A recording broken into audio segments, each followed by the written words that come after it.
Today we're going to be taking a look at my new all-time favorite EDC knife.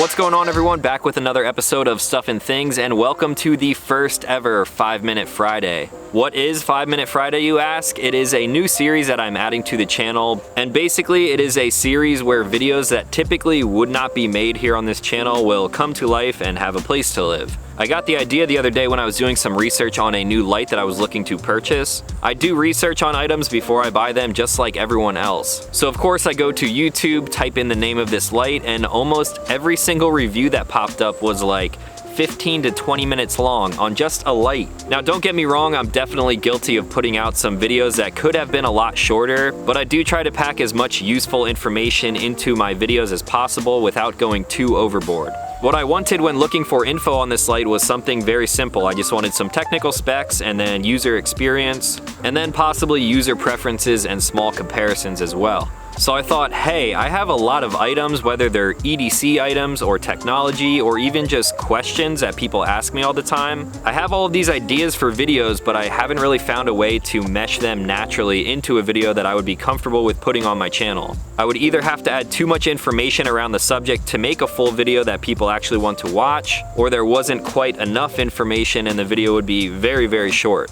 So this new 5 Minute Friday series will be just that. I have a bunch of different products that typically I would not make a full video on, and there are a lot of questions that people ask me all the time, but I never really found a way to put them into my normal content. So this will be my way to put out content in small, bite-sized chunks. I'll give you guys some basic info on products and technology, and at the same time, maybe there are some questions that I keep being asked over and over again. I will use this series to take one question at a time and just kind of elaborate on my thoughts and opinions on whatever that might be. Since it's 5 Minute Fridays, I will try to keep the videos around the 5 minute mark. Some might go a little bit over, like this one, because of this whole explanation, but then other times there may be videos that are even less than 5 minutes. Sound good? Good. Okay, so with all of that out of the way, I was originally going to do that video on the light that I wanted more information on, but when I brought up this idea in my last EDC update video, a lot of people liked the idea and they wanted my thoughts on the Spyderco Para 3. So let's take a look at my new all-time favorite EDC knife. So for the longest time, if someone asked me what my favorite EDC knife was, or if I could only have one knife for the rest of my life, what would that be? 9 times out of 10, I would say the Spyderco Paramilitary 2. I carried this knife for a long time, and I still do occasionally. And then about a year ago, there was a ton of hype being built, and Spyderco released the Para 3. The Para 3 basically turned out being a small, scaled-down version of the Paramilitary 2, which I love so much already. This model specifically has black G10 handles and a black finish blade with a plain edge. Most of the time when I am carrying a knife for EDC, I prefer that plain edge. It features the same compression lock that is super easy to open and close one-handed. It has the same textured G10 handle scales, and basically a scaled down full flat ground blade, which I am also a huge fan of. And this blade steel is CPM-S30V. I'm not really a big snob when it comes to blade steels, but I have not had any issue with the original steel on my Paramilitary 2. Since it is the same blade steel, I think it's going to offer me plenty of cutting power and edge retention throughout my daily tasks. The Para 3 also has the same 4-position pocket clip and a lanyard hole, and you can carry this right-handed or left-handed, tip up or tip down. So the Paramilitary 2 I liked because of the big oversized Spidey hole, full flat ground blade. It's relatively thin in your pocket. It has very good jimping both in the front and the rear. The blade steel was great. The pocket clip is still great till today, and I've had this thing for like almost 2 years now. And all of that stuff with this knife carries over to the Para 3. The Spidey hole is basically the same, so I can open and close it very easily. The compression lock is great. I can open and close it just by pinching that a little bit in the back. Jimping is the same. The texturing on the G10 is basically the same. The only thing that's really different is that this one is all blacked out, murdered out, black blade, black clip, and then it's just scaled down a tiny bit. Looking at these side by side now, I actually prefer the proportions on the Para 3. I never thought that the Paramilitary 2 looked too big or too long, but now when I compare them side by side, I typically don't use this entire blade for EDC tasks. I'm really using knives to cut boxes and open letters and cutting threads off my clothing and stuff like that. So this is plenty of blade for me. And maybe you live in a state where you can't carry a blade length like this, then maybe the Para 3 will fall into that category of being actually legal to carry in your area. I should probably do a cut test, but I don't really have anything to cut. Here's a stick. As you can see, this blade is super sharp.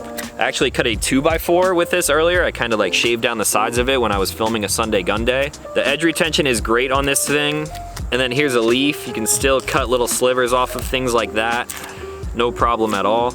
The blade does have a little bit of wear on it because, like I said, I have been carrying this thing and using it recently, but I really don't think that that edge is going to dull anytime soon, and if it does, these are very, very easy to sharpen. Now, since the PM2 was my favorite EDC knife, the reason why this one has taken its place is simply because it's just a little bit more pocketable. This disappears in my pocket just a little bit more than this, and when you pull it out, if you're in public somewhere, this is a little less offensive than something big and shiny like this. I like the black coating for that reason because it kind of goes unnoticed. And then with the pocket clips too, this one is a little bit shiny. So when I throw the Para 3 into my pocket, it is a black clip and it just looks a little more sleek and it goes unnoticed more than the PM2. The price on the Para 3 right now is about $136 on Blade HQ. And to some people that may seem like it's a bit too much. Maybe you want a beater type of knife that you carry around with you that you can throw around and you won't be that upset if you lose it. I would definitely be upset if I lost this knife because I like it so much, but at the same time, I'm not going to baby it. This thing can definitely take a beating.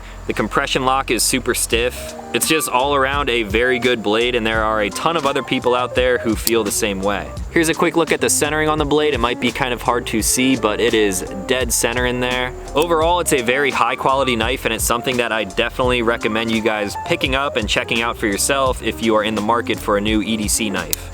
So that's pretty much it. I'm not exactly sure how I did on time. I probably went over 5 minutes because of the whole explanation in the beginning there. But if I'm around that 5-minute mark, that is exactly what I'm shooting for, and hopefully you guys like this type of video format. It's easy for me to talk about products like this that typically wouldn't get a full dedicated video in a short form. And if there's anything else that you guys want to see on a 5-Minute Friday, maybe you have a question that you've been dying for me to answer, let me know in the comments down below. I already have a list of stuff that I want to get to, like the light that kind of stirred up this whole idea. So yeah, that's it. Let me know your thoughts in the comments down below. If you are new to the channel, consider clicking subscribe because I make new videos every week, and that's going to be all for today. So as always, thank you guys for watching, and I will talk to you in the next one.